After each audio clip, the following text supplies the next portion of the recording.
Olá, meus amigos, tudo bem? Bem, voltando ao nosso trabalho, 2025, né? Hoje é o dia da nossa mensagem do nosso irmão Emmanuel, do livro Encontro Marcado, Psicografia de Chico Xavier. E essa informação se encontra na página de número 29, cujo título principal é Espíritas Iniciantes. Tema: companheiros no começo das tarefas espíritas. Que começa assim: assimilaste os princípios espíritas que te acharam o pensamento, que te aclaram o pensamento, restituindo-te as diretrizes do Cristo com a simplicidade do Evangelho em suas horas primeiras. Não apenas crês, sabes que a imortalidade é a essência da vida. Tranquilizaram-se-te as emoções e sedimentou-se-te a experiência.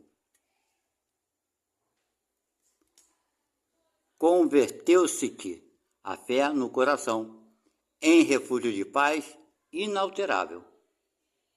Não te isoles, porém, daqueles companheiros que estão começando a construção na qual te rejubilas, porque já conquistaste o cais da segurança. É possível enxergue muitos deles nas ondas perigosas das afirmações discutíveis. Não lhe arrases a lavoura do entusiasmo com o cal da reprimenda. Auxilia-os a fazer luz no campo do raciocínio.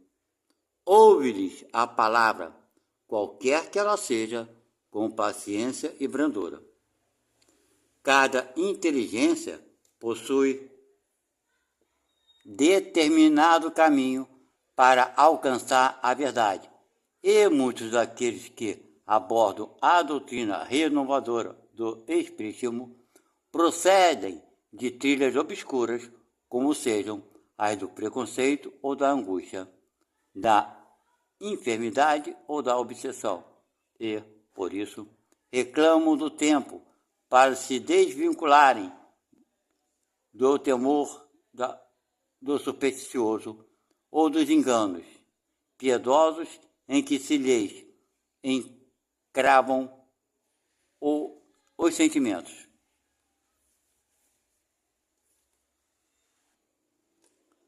Não lhes censures a condição transitória, sem lhes adubar os desertos. Ajuda-os com bondade, repetindo avisos e explicações, para que se lhes consolide o discernimento. Os irmãos amadurecidos são chamados a sustentar e orientar os irmãos mais novos de entendimento. E lavrador algum consegue atingir a alegria e a plenitude da colheita, abandonando a planta nascente aos caprichos da natureza, sem esforço de assistir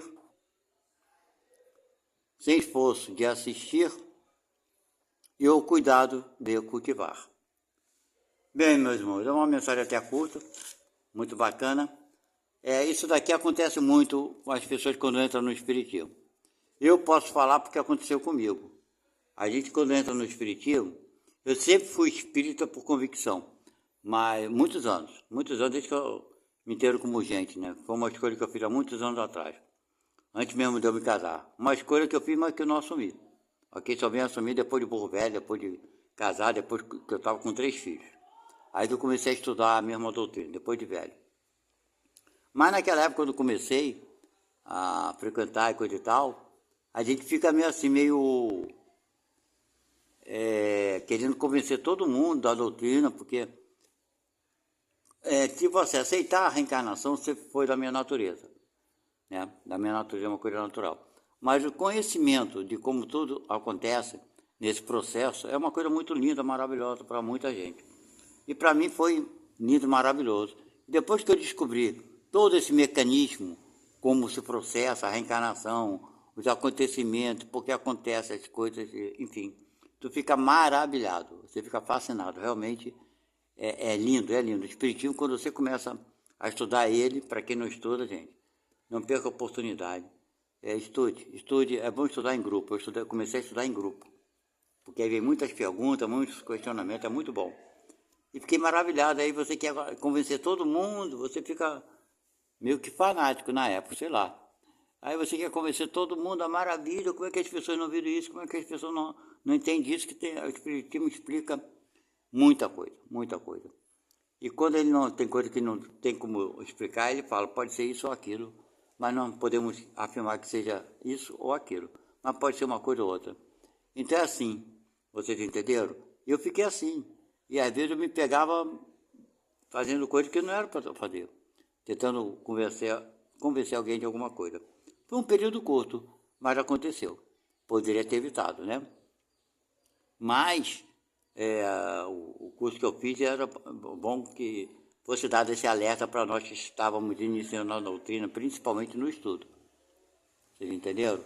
Então, para não chocar, porque você entra numa doutrina espírita, quando vai descobrindo a maravilha, a engenhosidade desse mecanismo da reencarnação, que a pessoa fala, reencarnar, pensa que é só simples, é fácil, né? A pessoa morre, fica lá em algum lugar esperando, agora volta lá. A coisa não é assim não, a coisa é complicada, muito complexa. É muito interessante, é muito linda. A doutrina espírita é muito rica de informação dos livros sérios. E a gente fica fascinado e acha como é que as pessoas não veem isso. Aí a gente quer ajudar todo mundo e fica maluco e começa a cair nesses erros aqui que Emmanuel nos assentou para não cair nesse erro. Não tentar convencer ninguém de nada, aceitar as pessoas como são, falar gradativamente, não é verdade? As pessoas perguntam. Eu aprendi isso logo depois que eu comecei a estudar mais profundamente o Espiritismo. Eu comecei a entender que eu não tinha que convencer ninguém de nada, a minha verdade. Quem quiser saber que me perguntasse, quando me perguntava eu respondia. Vocês entenderam? É a melhor forma, porque aí desperta a curiosidade. Quando você enche o saco de alguém, o cara está na defesa, ele não quer te ouvir, não adianta você querer vir com o assunto para o cara que não interessa a ele. Para a pessoa, o cara, né? A pessoa em si, homem ou mulher. Não adianta a gente ir com uma conversa com uma pessoa que não interessa. Se a pessoa não gosta de futebol, adianta eu começar a conversar com essa pessoa sobre jogo de futebol? Se a pessoa não gosta de certas coisas, eu vou comentar com ela. Ela não gosta de assistir novela, vamos supor. Eu vou falar com ela sobre novela. Pô, tem uma novela boa. Queria convencer ela que tem uma novela boa no outro canal. Né? E a gente faz isso muito. E a doutrina espírita, a gente quando começa a estudar também acaba fazendo isso. Mas eu parei de fazer isso, ainda bem que eu parei, né? Tem gente que não para. Vocês entenderam? Tem gente que fica velho e quer convencer todo mundo. É interessante. Eu quando comecei isso, na época eu lembro muito bem, eu estava precisando, que a minha casa tinha muita confusão, coisa e tal. Aí eu conheci um espírita, a indicação de alguém, um centro, e essa pessoa foi um casal que foi na minha casa, fazer o culto do Evangelho lá para nos ensinar, né? Eu não frequentava centro nenhum. Aí eu conheci esse pessoal, fui no centro deles, e um casal veio na minha casa, veio ensinar, ó, o culto do Evangelho lá é assim, assim, assim. E fizemos o primeiro culto do Evangelho na minha casa, no meu lar. E terminado o culto ali, o culto não, um culto, né? Terminado todo o culto, aí ficamos conversando, coisa e tal. Aí ele me convidou e falou, poxa cara, por que você não frequenta lá a nossa casa, espírito e coisa e tal? Aí eu falei, porque ele veio sem compromisso nenhum de eu frequentar a casa, eu não frequentava, eles faziam esse trabalho, faz até hoje, se eu não me engano. Mas enfim, aí eu falei, cara, eu vou dizer uma coisa para você, rapaz, eu não tenho tempo, eu trabalho muito, coisa e tal, a minha esposa também trabalha, chega em casa cansada, e a gente não tem tempo. Mas uma vez por semana, pelo menos, você pode vir aqui fazer o culto com a gente, se você quiser. Ele falou, não, a gente faz isso aí por apenas 4 semanas. Depois você continua fazendo sozinho, você e tua família. Mas isso não quer dizer nada, você não precisa frequentar a casa Nada não. Se você quiser frequentar, pode frequentar. Fica a teu livre arbítrio, né? Tua escolha, você que sabe. Aí eu falei, cara, o problema é tempo. Eu trabalho muito, não tenho dia, não tenho hora, entendeu? Aí ele falou, sabe qual é o problema? Eu falei, não. Ele falou, porque todo mundo fala a mesma coisa que você está falando, que não tem tempo. A gente convida as pessoas sempre falam a mesma desculpa. Aí eu falei, desculpa, ele falou, não estou dizendo que você está dando uma desculpa, mas a pessoa sempre fala que não tem tempo. E a casa nossa precisa de gente, precisa de trabalhadores, precisa, que é muito serviço, muita atividade, e precisamos de ajuda, né? Pessoas que vão para lá ajudar. Mas não tem problema não. Ele falou para mim, fica com Deus aí, semana que vem a gente volta aqui. Tá tudo certo. Aí eu perguntei, eu falei, vem cá, ele foi na minha casa, se eu não me engano, foi numa quarta-feira. Eu fazia na época, na quarta-feira, o culto do Evangelho no lar. Aí ele falou assim para mim, eu perguntei a ele, vem cá, me dá os dias que a casa funciona, os horários. Vamos ver se eu consigo fazer alguma forma no meu trabalho, né? Eu trabalho por conta própria. E não tinha horário não, gente. Eu chegava em casa tarde pra caramba às vezes. Aí ele falou assim, tá, vou te dar aqui, ó, tal dia, tal dia, tal dia, tal dia, tal dia, deu os dias todos. Na verdade, a casa funcionava não 24 horas por dia, né? Mas praticamente todos os dias a partir das 8 horas da noite. E com exceção de sábado e domingo, claro.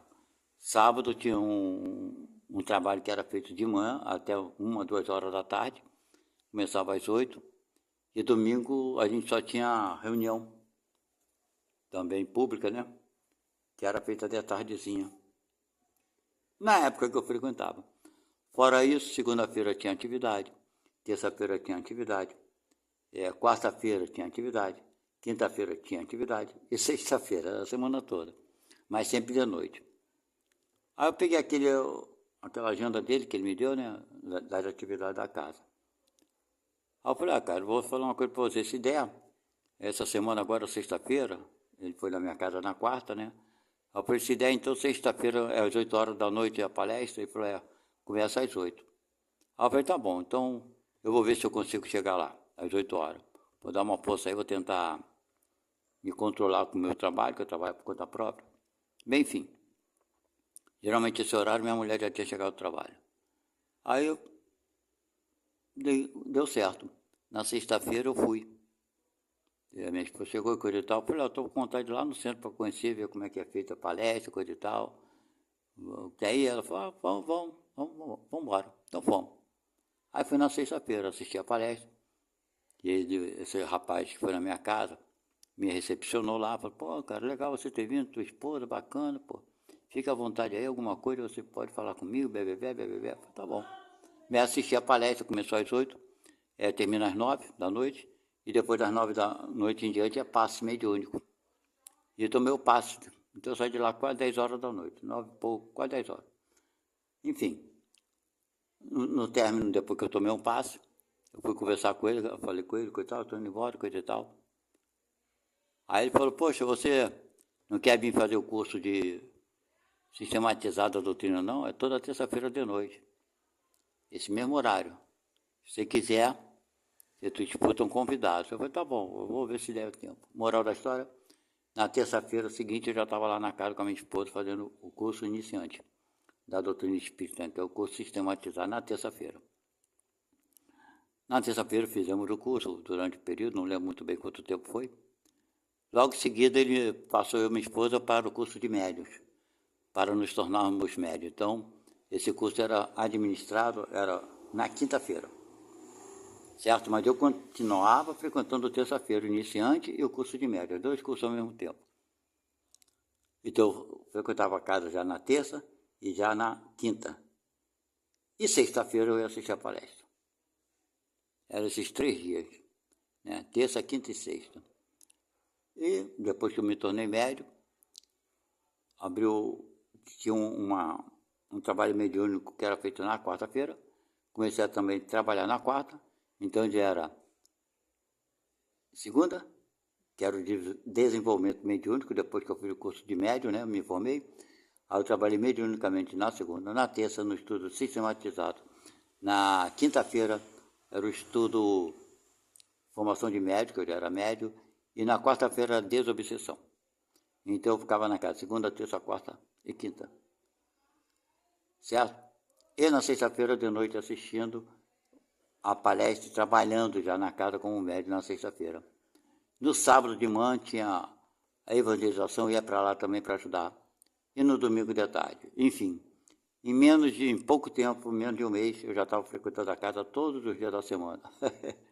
Foi muito rápido. Eu me adaptei rápido e consegui tempo para tudo. Então, às vezes, a gente fala que não tem tempo, né? E no curso eu aprendi uma coisa também, que tinha o Cláudio, um companheiro que aprendi com ele na primeira aula. Nas primeiras aulas do estudo sistematizado, ele falava o seguinte: nós temos tempo para fazer tudo na vida. O problema é que a gente não organiza as coisas. Fica tudo na cabeça. Se nós tivéssemos o hábito de escrever isso no caderno, que vai fazer amanhã eu vou fazer o quê? Escreve tudo. E vai amanhã com papel no bolso para fazer as coisas todas. Aquilo que não resolveu, tu deixa lá, vai para outro dia, mas está lá anotado. Então você está se preocupando em resolver. O problema é que a gente sai com tudo na cabeça, sai, passa o dia, esquece uma porção de coisa e aquilo fica sendo protelado. Passou de um certo tempo, a gente esqueceu até daquele assunto, quando foi ver, passou meses. E a gente fala que não tem tempo. Nós temos tempo para fazer tudo. Nós simplesmente não nos organizamos para fazer. Aí eu parei para pensar, falei, é mesmo.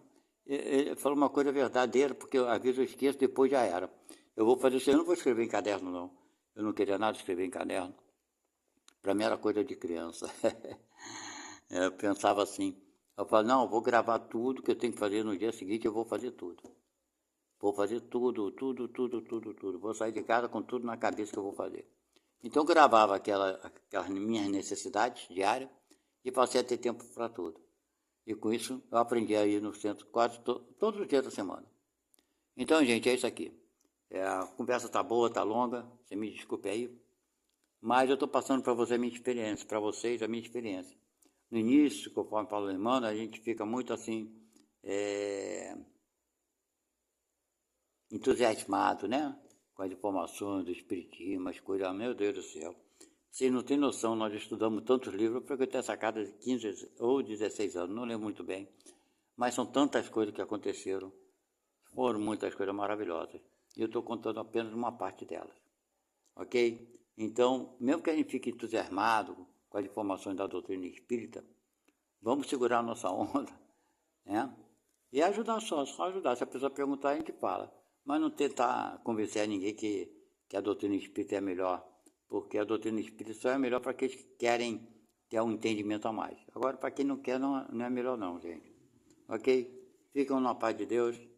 Até a próxima. Hoje é dia 8 de janeiro de 2025. Tchau.